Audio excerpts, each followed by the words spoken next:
Marmalade is the name of the girl. This is named after a character that Joe Keery, as his character's name is Baron. Marmalade is played by Camilla Morrone, and Marmalade is a firecracker.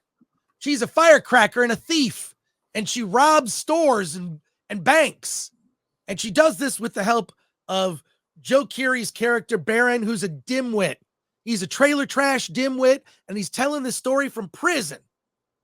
So Joe Keery's telling the story about like how he got here to his cellmate, played by Aldous Hodge, who's Otis, and it's wacky. It's sort of almost like in a Raising Arizona way. That's kind of the tone for this. And he's telling this wacky story about this crazy, hot, sexy lady that convinced him to go on this crime spree in the South, stealing a ton of money.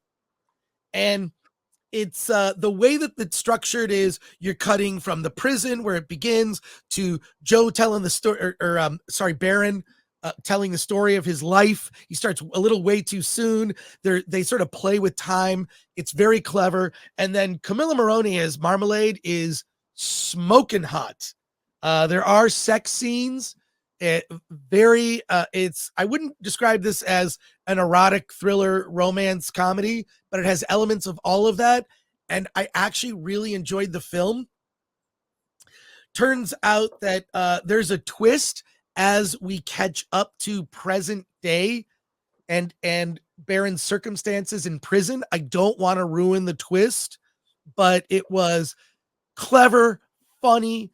Camilla Morrone as Marmalade is just awesome and super sexy, and they lean into that in an unabashed way. And Joe Keery is just a very likable actor. I like him in everything I've seen him in. I mean, obviously from Stranger Things is where he kind of made his mark, but Spree is my favorite.